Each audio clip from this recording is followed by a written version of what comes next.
Hello, this is D and I'm back with another video. Well, today I have some really exciting footage of Flight Simulator running on the Series X. As well, I have some detailed information on the performance that you can expect on the Series S and X consoles. And spoiler, it really is an amazing feat.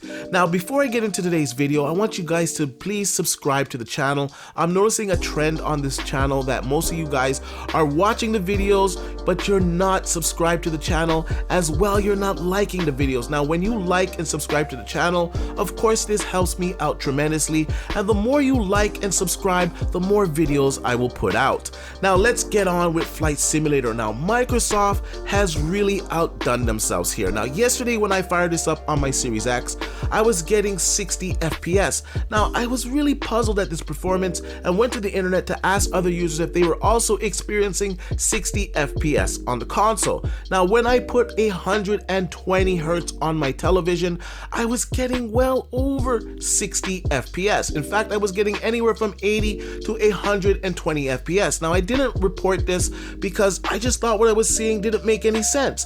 How could this game be running at 60 FPS, much less up to 120 FPS on the Series X, when my RTX 3090 and 3080 cannot get a stable 60 FPS in this game, no matter the resolution? Now, this is truly an amazing feat on the Series X.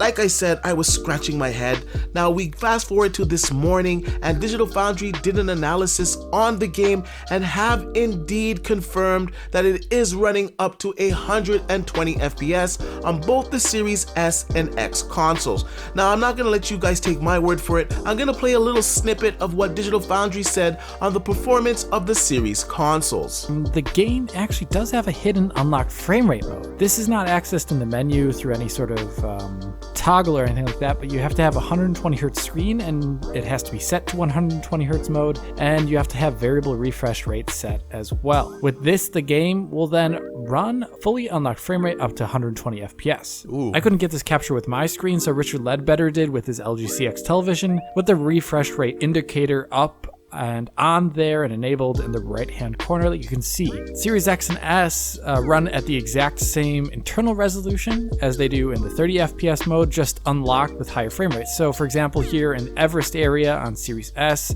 you can see how it's running around anywhere from, depending upon where you're looking, from around 80 to nearly 120 FPS with really smooth camera rotations. Series X sees a very similar performance range unlocked in this sparse area around Everest. Oh, okay.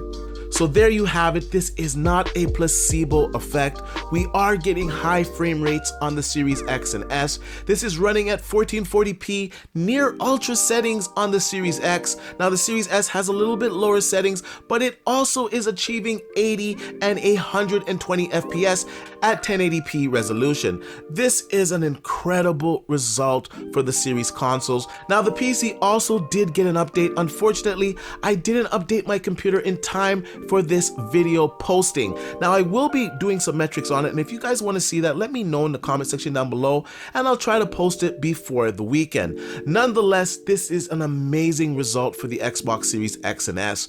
80 to 120 FPS with VRR enabled in 120 Hertz mode is an amazing feat for the Series console. I have to say that Sony really needs to get their act together. They need to enable this type of performance on the PlayStation 5. It is capable of doing VRR. I'm not quite sure why Sony has not enabled this on this console.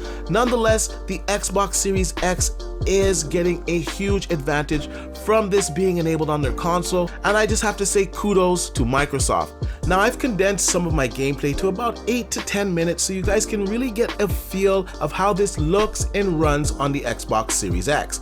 Now, I know some people are saying, oh, this game is boring, it's not my type of game, and that's what's beautiful about gaming. Everybody doesn't have to like the same game. Now, in my opinion, this game is the best looking next generation game, and to be quite honest with you guys, I get a sense of relaxation and exhilaration at the same time while playing this game. Now, I will admit it might not be for everybody, but one thing we cannot deny is that Flight Simulator is one of the most beautiful games ever made. So without further ado, here's my gameplay footage. Like I usually say, please like, share, and subscribe to the channel, and I'll see you guys on the next one.